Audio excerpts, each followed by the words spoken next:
Initially, when I spoke out, it was originally for other people.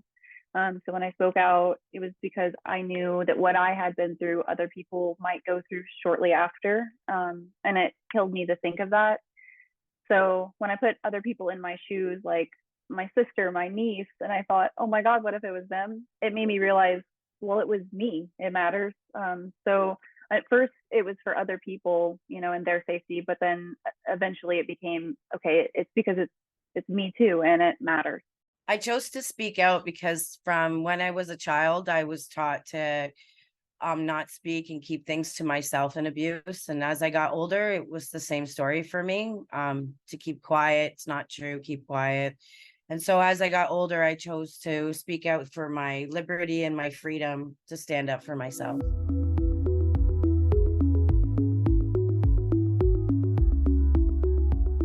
I did have fears of speaking out because when you grow up and you're silenced all the time, you're always worried about the backlash of what someone's going to say, or am I going to be in trouble? Am I going to be judged? And then when I started speaking out on a public platform for pretty big organizations and also for my own organization, I did start getting some backlash of comments that were like pretty negative, which were not a lot, but the negative ones seemed to like really play in my mind because you're speaking out and people don't agree with you, and that's something you have to get ready for when you're on a platform, right? So I did have fears of speaking out. It did happen that I did get a little bit of a backlash for it, but after I felt confident, I had my boundaries up, I love myself, I worked with my inner child, i I felt good about who I was. So now the backlash doesn't matter anymore, so I'm grateful that I did speak out. Before I spoke out about what happened to me, and it took a couple of years um, before I did publicly, I think I was afraid of what people would say or what they wouldn't say, because when I first spoke out, it was on Facebook, in a long post on Facebook, and people weren't really doing that. Not at that time. This was before the Me Too movement got really popular. So I didn't know what to expect. But my fears were maybe one, that people would just be mean to me or say like, oh, that didn't happen, or maybe you just want attention or something. But then the second fear, and the one that kept me quiet for the longest, was that he might not like that I spoke out and might hurt me again. So ultimately, some of my fears about what people would say did end up being confirmed. Some people were mean, and that's always going to happen. But he didn't come after me for speaking out, thank God. And so that fear wasn't confirmed. And I think ultimately speaking out was the right thing to do.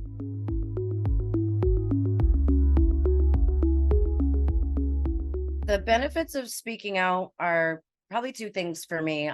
One, it really gave me the confidence I needed. Like, I was like, no, I'm not a bad person. I'm not these things that were floating around in my head that I was being told I was, right? So like it gave me that confidence. And the second benefit of speaking out, which I can't rave about enough, is like being friends with fellow survivors. Like other people reaching out that had went through the same things, and I was like, wow, there's people out there that feel the way that I do, and it validated me, and I felt like I have a separate family that I belong to. Like being with fellow survivors really confirms that you do matter, and you are someone, and it's not inclusive. We're not the only ones, there's other ones. So I found it very empowering, so I'm very grateful for our brother and sister survivors. For me, some of the benefits that came from speaking out would be the professional help that I sought afterwards. So finding a therapist, finding a good therapist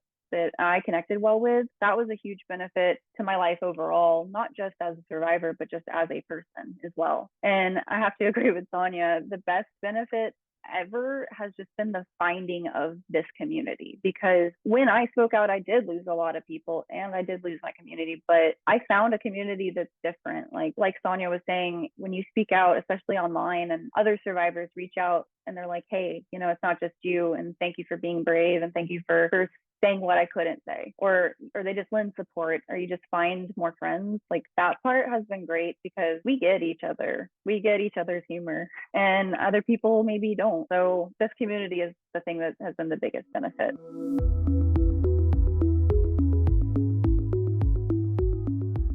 The drawbacks of speaking out are definitely being able to handle other people's opinions and understand that everybody thinks differently. So not everyone's going to agree with you, and that's okay, right? But you do lose friends, you do grow, you do become someone else. So it's not a bad thing. It's a good thing. I wouldn't say it's a complete drawback, because for me, it benefited me.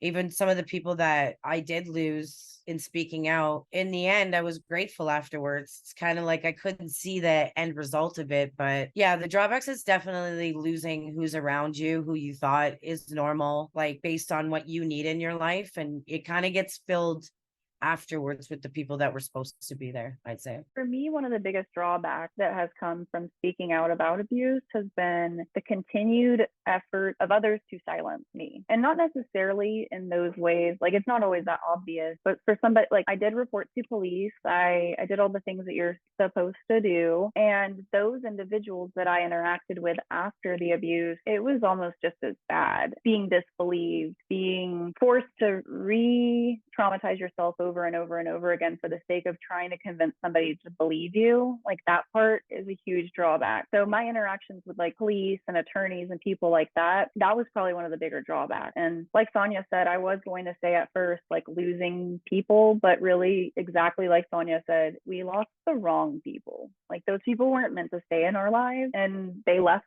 and it hurt, but I'm glad they left, because I'm glad I don't have people in my life that don't support me. Like I don't want those people in my life. So at first it stinks losing community, the people around you, and feeling alone. But when you realize those people were never really there to support you, it's okay. And you can like kind of find peace with that.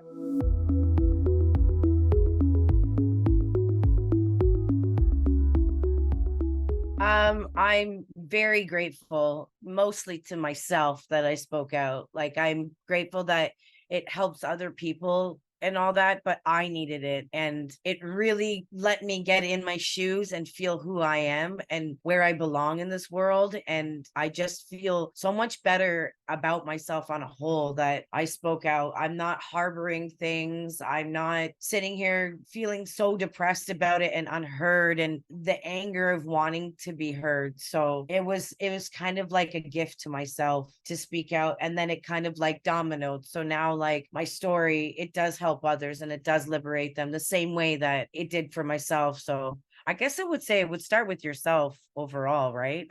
Forgiving yourself, everything you've been through. I would recommend speaking out after abuse, but with caution.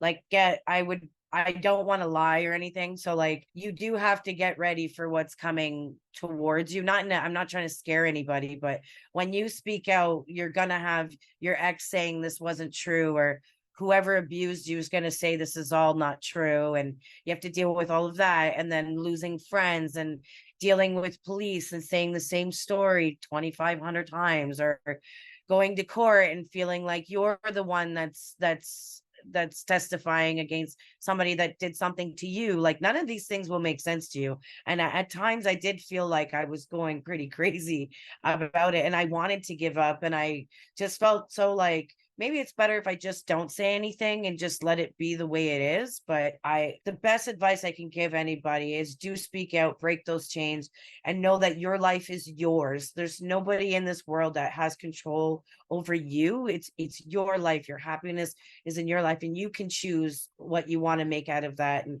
walking away from somebody and knowing that you deserve better is you deserve it. It's life, and you want a good one. So I do recommend speaking out. I would just be cautionary of it. The first part of your question, I'd say, because I spoke out, I was able to put the blame where it belongs. Because as a survivor, it's hard enough to just get through the experience, but you definitely put a lot of pressure on yourself, a lot of the blame on yourself, a lot of the I need to fix this on yourself. Really, all of the pressure is on you. So speaking out, what it did for me was it allowed me to put the blame exactly where it belonged, and that was on the perpetrator, the person who harmed me, because I didn't do anything wrong.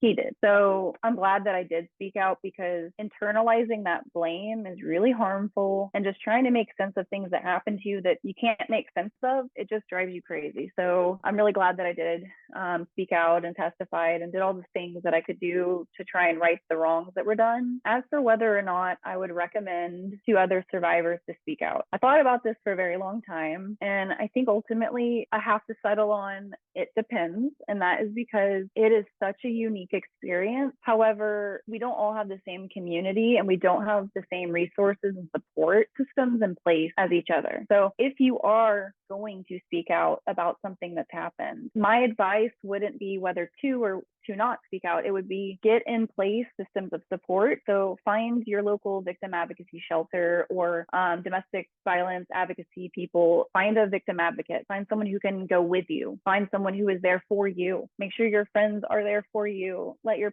family in on it if they're people who are supportive. Like, just make sure that when you speak out that, you know, like Sonia and I have said, there is a lot of loss of people around you. So be prepared for that and some other backlash that can come, but also just make sure that you are in a place where you have support, so that whatever happens, you have that community with you.